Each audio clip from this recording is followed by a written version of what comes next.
Olá, pessoal, tudo bem? Essa aula será de ciências da natureza e suas tecnologias, e vamos trabalhar a habilidade de associar características adaptativas dos organismos com seu modo de vida ou com seus limites de distribuição em diferentes ambientes, em especial em ambientes brasileiros. Boa aula! Olá, meu nome é Cícero Melo. A gente vai hoje estudar mais um assunto muito importante no Enem, que é a parte que fala sobre ecologia, não é uma das partes da ecologia. Você sabe que a prova de ecologia, a prova do Enem do ano passado, de 2011, ela teve uma quantidade imensa de questões de ecologia, tomou praticamente toda a parte de biologia, foi sobre a parte de ecologia, poluição e agregados, etc. E hoje a gente vai estudar um aspecto da ecologia que fala sobre conceitos básicos de população, nicho ecológico, comunidade, etc. Tá? Uma coisa que eu já pedi para vocês nas outras aulas, na aula da parte que falava de lixo, na parte que falava de evolução, espero que você esteja fazendo isso, você ligar a matéria que você está estudando à habilidade do Enem. Não é? Como assim? A aula de hoje se encaixa, ou poderia se encaixar, em que habilidade? Na habilidade 28. A habilidade 28 diz assim: associar características adaptativas dos organismos com seu modo de vida ou com seus limites de distribuição em diferentes ambientes, em especial em biomas brasileiros, ou seja, em ambientes brasileiros. Então é importante, inclusive, não só você conseguir detectar características de organismos que vivem em um determinado lugar, mas principalmente em biomas do Brasil, na Caatinga, no Cerrado, na Floresta Amazônica, na Mata Atlântica e assim por diante, tá? E para a aula de hoje, nós vamos usar como exemplo a tartaruga de pente ou tartaruga de escamas.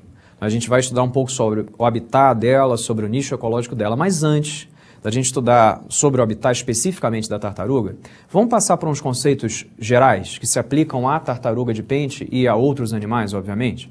O que eu quero de vocês? Primeiro, a gente vai agrupar uma série de indivíduos em grupos. Então, uma série de indivíduos no primeiro grupo, uma série de indivíduos no segundo grupo, uma série de indivíduos no terceiro grupo, tá? O que esses indivíduos têm em comum que permite, não é, que a gente possa colocar esses caras dentro de um mesmo grupo? Primeiro, esses caras têm semelhanças fisiológicas, semelhanças anatômicas, semelhanças citológicas, histológicas, moleculares, ou seja, os indivíduos são bastante semelhantes entre si. Além disso, eles têm capacidade de reprodução livre no meio e, por fim, essa reprodução acaba gerando prole fértil. Já entendeu onde eu quero chegar? Ou seja, no fundo, tudo isso que eu falei nada mais é do que o conceito de... Se você pensou espécie, você pensou de maneira correta. Mas o conceito de espécie, indivíduos que têm semelhanças, reproduzem e geram prole fértil, é um conceito de evolução. Não é? A gente tem que transportar esse conceito de indivíduos de uma mesma espécie para a parte da ecologia. E qual é o nome que a gente dá para um conjunto de indivíduos da mesma espécie? Você lembra? Que é o primeiro nível de organização de um bioma. Não é? É uma população, não é isso? Então, vê se eu não posso dizer assim para você, população A, população B, população C, tá? Então, a população A é um conjunto de indivíduos do tipo A, da espécie A. A população B é um conjunto de indivíduos da espécie B. A população C é um conjunto de indivíduos da espécie C, tá? Então, a gente está no nível básico do estudo da ecologia, que é a população. Foi? Se, por um acaso, nós juntarmos as populações, ou seja, se nós juntarmos as populações A, B e C, nós passamos para um nível acima da organização de um bioma. Você lembra o nome que a gente dá para o conjunto de populações? Lembra? Vou clicar aqui, comunidade ou biocenose. Mas, normalmente, a palavra usada é comunidade, mas pode ser que ele também use a palavra biocenose. Comunidade nada mais é do que o conjunto de fatores que tem vida no ecossistema, que nós chamamos de fatores bióticos do ecossistema. Até aí foi. Então, primeiro nível, população, que é um conjunto de indivíduos da mesma espécie. Segundo nível, não é a comunidade, que é um conjunto de populações, tá? Agora, pensa um pouco. Essas populações, essa comunidade, ela não pode viver no vácuo. Ela tem que viver em algum lugar. Se ela tem que viver em algum lugar, a gente precisa colocar essa comunidade em um habitat, que é o local aonde a comunidade está, tá? Um ecologista chamado Odum, ele fazia uma comparação entre o que é uma cidade e um bioma natural, não é? Ele dizia que o habitat da espécie é o endereço dela. Ou Ou seja, como assim? Você não mora na cidade tal, não é? No bairro tal, na rua tal, no apartamento tal. Do mesmo jeito, as populações, as espécies na natureza vivem num lugar tal, embaixo da arvorezinha tal, na sombra tal, com a folhinha em tal lugar. Ou seja, é o local onde você encontra o indivíduo, tá? Então, o habitat seria o conjunto de fatores abióticos do ecossistema, ou seja, os fatores que não têm vida, o local onde a espécie está. Tudo bem até agora? Outra coisa, as populações, elas não podem, os indivíduos de cada população, não podem e não vivem de forma isolada, não é? Ou seja, como assim não vivem de maneira isolada? As populações, primeiro, têm que interagir com o ambiente. Então, isso quer dizer que o animalzinho vai lá, toma banhozinho no rio, o outro vai pegar um sol em cima da pedra, o outro está dentro d'água e assim sucessivamente, não é? Então, isso quer dizer que, na prática, os indivíduos eles interagem com o ambiente onde eles estão. Outra coisa, os indivíduos eles precisam interagir com outros da própria espécie. E é essa relação dos indivíduos com outros da própria espécie que acaba, por exemplo, permitindo a reprodução. Não é? Além da reprodução, relações ecológicas como, por exemplo, não é, a competição intraespecífica, ou seja, competição entre indivíduos da mesma espécie. Tá? E, obviamente, além das interações dos indivíduos daquela espécie com outros da sua própria espécie, os indivíduos das populações acabam interagindo com outros de outras populações. Como assim? Ó? Há uma interação entre as populações. Então, a população A pode interagir com a população B, a população A pode interagir com a população C. Pode acontecer da população B e da população C não interagirem uma com a outra? Pode. Se você imaginar um macaco em cima de uma árvore e a formiguinha que está no chão, provavelmente eles nunca se encontraram, ninguém não é, tomou chá junto, nem bateu um papinho, porque eles não têm nichos próximos. Então, isso quer dizer que eles não vão se encontrar.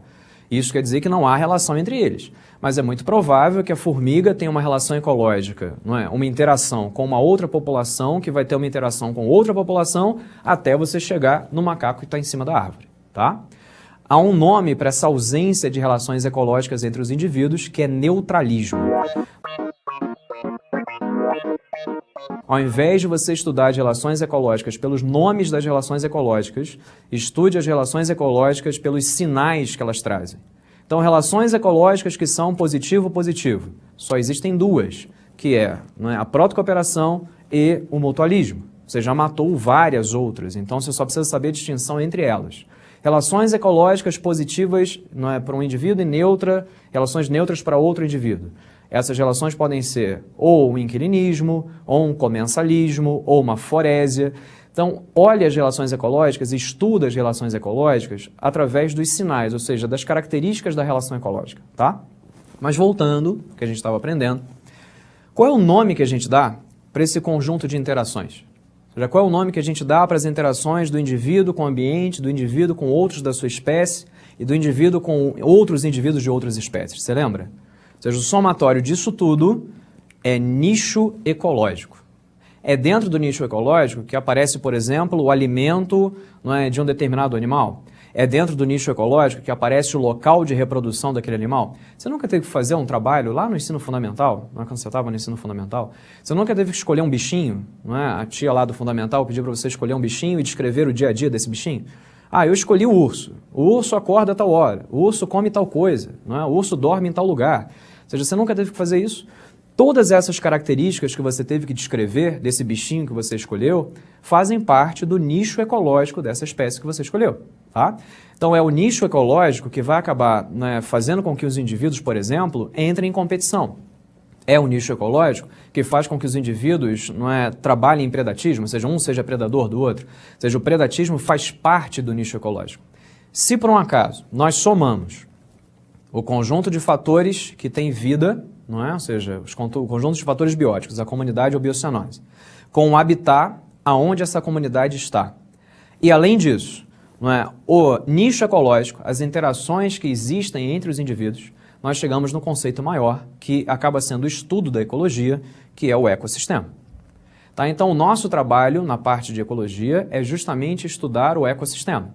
Então, a gente lembra que eu comecei tudo falando da tartaruga de pente, não é?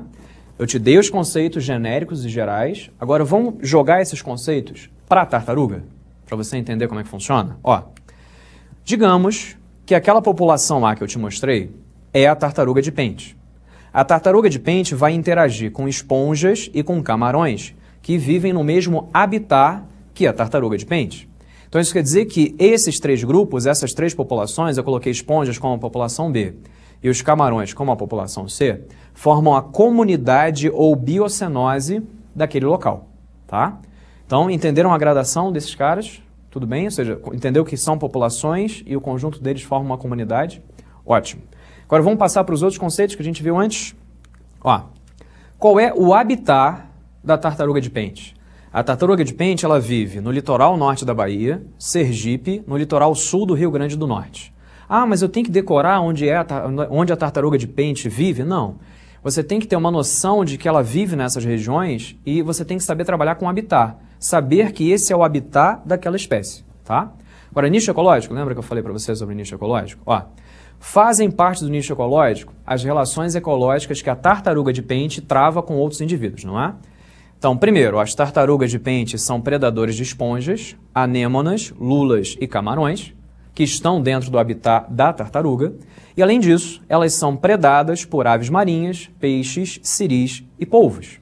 Então, espero que vocês tenham entendido esses conceitos básicos, não é, da parte de população, comunidade, nicho ecológico e habitat. E mais para frente a gente volta nesse assunto de novo, revendo esses conceitos e inserindo novos conceitos sobre ecologia. Bons estudos! A gente se vê na próxima. Fiquem atentos às adaptações que cada um dos indivíduos tem para viver no seu habitat e no seu bioma. Procure estudar quais são as características de cada grupo de indivíduos em cada ambiente. Para desenvolver melhor essa habilidade, consulte a ficha de estudo número 88. Bom estudo e até a próxima aula!